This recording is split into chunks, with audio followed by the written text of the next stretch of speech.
Bonjour les enfants. Donc aujourd'hui, nous allons parler des batailles et des guerres qu'a menées Napoléon. Alors tout d'abord, avant de parler de 3 batailles d'une campagne, je vais vous expliquer quelques petites choses. Donc Napoléon, en tant que général, consul et puis empereur, il a mené différentes campagnes. Alors une campagne, c'est une expédition militaire, hein. On ne va pas à la campagne, hein. On ne va pas cueillir des fleurs, hein, ni se promener. Donc c'est une expédition militaire. Donc il en a mené beaucoup en Italie, en Égypte, en Allemagne, en Russie, en Belgique aussi, en Pologne, en France aussi il y en a eu. Donc parmi dans ces différentes campagnes, il y a eu 58 batailles. Voilà, j'en ai compté 58, peut-être que j'en ai oublié, hein. Alors l'armée de Napoléon était appelée la Grande Armée. Pourquoi la Grande Armée? Parce que à son maximum, elle a compté 700 000 soldats. Alors, il n'y avait pas que des Français, hein. Il y avait des Belges, il y avait des Hollandais, des Suisses, des Italiens, des Croates. Donc, des soldats de différentes nationalités. Il y a eu même jusqu'à 20 nationalités qui se sont engagés dans l'armée napoléonienne, dans la Grande Armée. Presque tous les soldats étaient sous l'autorité de maréchaux. Donc, un maréchal, c'est un soldat qui a le plus grand grade dans l'armée. Alors, des maréchaux, vous en connaissez, sans vous en rendre compte peut-être, hein. Vous avez le maréchal Berthier, le maréchal Ney, le maréchal Bessières.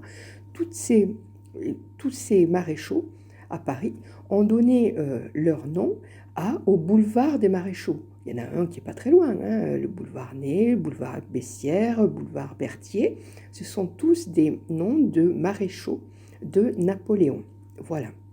Euh, donc, quand vous irez pas très loin du périphérique, hein, à la porte de Saint-Ouen, par exemple, à la porte de Clichy, vous arrivez sur le boulevard des maréchaux. Voilà.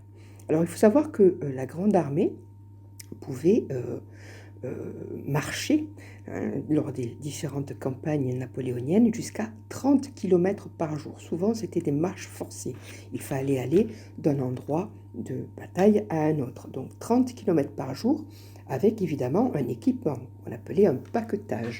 Donc il y avait dans ce paquetage, dans ce sac à dos en quelque sorte, il y avait de la nourriture, il y avait des habits, des couvertures. Il pouvait y avoir du tabac aussi, un petit peu des petits gobelets pour la boisson. Et il y avait aussi une seule chaussure, parce qu'il faut savoir que les soldats napoléoniens portaient des chaussures identiques. Il n'y avait pas la chaussure pour le pied droit et la chaussure pour le pied gauche. Donc une seule chaussure dans le pactage qui pouvait donc aller pour le pied droit ou le pied gauche. D'ailleurs, sur les champs de bataille, souvent, ce que faisaient les soldats, c'est qu'ils prenaient les chaussures des soldats morts, hein, comme ça, ils étaient un peu plus à l'aise, hein. Alors, dans la grande armée de Napoléon, qui était réputée pour sa fidélité à l'empereur et son courage, il y avait des soldats qu'on appelait des grognards. Les grognards, c'étaient les soldats les plus expérimentés et qui, quelquefois, se permettaient de dire leur façon de penser à Napoléon, hein, quand il n'était pas très content. Il grognait, donc en fait il râlait, hein, mais Napoléon les écoutait parce qu'il savait que c'était des soldats très expérimentés et surtout très courageux. Il y avait aussi dans l'armée napoléonienne un corps d'élite qu'on appelait la garde impériale. Alors eux, c'était vraiment les soldats d'élite, de grands soldats. Voilà. Alors Napoléon, il faut savoir aussi que c'était un grand stratège. Encore aujourd'hui, on apprend dans les différentes écoles militaires en France et dans le monde toutes les stratégies que Napoléon a pu mettre en place pour gagner des batailles. Voilà. Napoléon étudiait, grâce à des cartes d'état-major, hein, des cartes très précises, il étudiait le terrain et il savait où placer ces différents régiments. Et suivant le terrain et ce que faisait l'ennemi, les régiments intervenaient à des moments différents lors de la bataille. Il faut savoir aussi qu'avant chaque bataille sauf à Waterloo, mais on en parlera, Napoléon vient voir ses troupes et prononce un discours pour les encourager. Généralement, c'est la veille, évidemment, de la bataille. Alors, à Paris, vous avez plusieurs lieux qui portent le nom de bataille gagnée par Napoléon.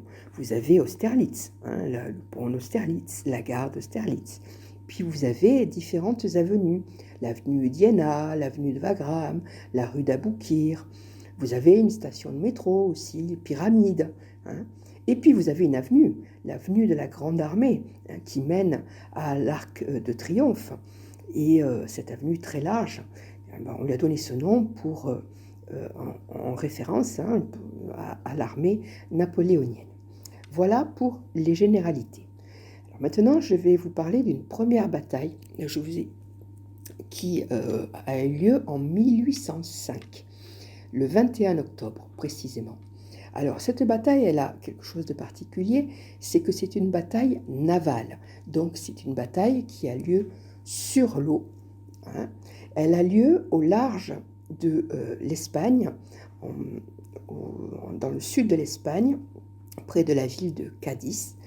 Et elle va opposer l'armée française alliée à l'armée espagnole à la marine anglaise. Elle a lieu le 21 octobre 1805. Napoléon, il faut le savoir, ne participe pas à cette bataille. Il est resté en Europe, lui, enfin, sur la terre ferme, on va dire ça comme ça, parce qu'il prépare une autre bataille qui aura lieu quelques mois après. Donc il a chargé un de ses amiraux, l'amiral Villeneuve, d'être présent et de commander ces navires lors de cette bataille. Alors, cette bataille va durer 4 heures. Les Anglais sont en infériorité numérique, c'est-à-dire qu'il y a moins de bateaux anglais que de bateaux espagnols et de bateaux français. Alors, les Anglais ont à leur tête un amiral. L'amiral, c'est le chef de tous les marins. L'amiral, il s'appelle l'amiral Nelson. Alors, c'est un héros en Angleterre, je vous en parlerai plus tard. Donc, l'amiral Nelson, il va avoir une stratégie bien particulière. Alors, vous imaginez l'armée, les vaisseaux français et espagnols placés en un arc de cercle. Et au centre de cet arc de cercle, vous avez le navire amiral, le navire le plus important français. Donc les Anglais vont chercher à isoler ce vaisseau, ce bateau, et ils vont aussi empêcher les navires français de regagner la côte. Alors, donc les navires français et espagnols sont disposés en arc de cercle. Lui, ce que va faire Nelson, c'est qu'il va aligner en 2 colonnes identiques, les uns derrière les autres, ces différents navires qui vont attaquer donc les navires espagnols et les navires français. Nelson donc va avoir une stratégie qui va payer, à tel point que l'armée, les bateaux français et espagnols vont être quasiment tous détruits. Il va y avoir 23 navires français qui vont couler. Il va y avoir 4000 morts. 4000 morts au cours de cette bataille, donc, je vous le rappelle, a duré 4 heures. 4000 morts. Et on dit que c'est une débâcle française à tel point que cette bataille va sonner le glas des ambitions françaises sur les mers européennes et donc les mers, on va dire, du globe. Et à partir de cette date-là, la marine anglaise va régner sur toutes les mers du monde. Et ce que Napoléon aussi va comprendre à partir de ce moment-là, c'est qu'il ne pourra jamais envahir l'Angleterre. Parce que pour lui, qui détestait les Anglais, il fallait donc conquérir l'Europe, le continent européen, et ça passait aussi par conquérir l'Angleterre. Voilà. Donc Napoléon comprend qu'il ne pourra jamais envahir l'Angleterre et qu'il va devoir rester, entre guillemets, sur le continent européen en tant que tel. Les Anglais, au cours de cette bataille, vont perdre l'amiral Nelson. L'amiral Nelson sera tué d'une balle côté gauche, un petit peu plus bas que l'épaule. Il va être tué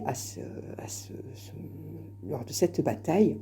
Et pour célébrer sa bravoure, les Anglais vont ériger sur une place à Londres une colonne, la colonne Nelson, qui existe encore évidemment, un petit peu comme la colonne Vendôme, donc une colonne, et puis au-dessus, vous avez la statue de l'amiral Nelson, et cette colonne avec la statue est située sur la place qui s'appelle Trafalgar Square, voilà, en l'honneur de cette victoire. Donc quand vous irez à Londres, vous irez vous promener sur Trafalgar Square. Ça vous rappellera cette leçon, entre guillemets, d'histoire sur Napoléon et cette fameuse bataille perdue par l'armée napoléonienne. C'est la seule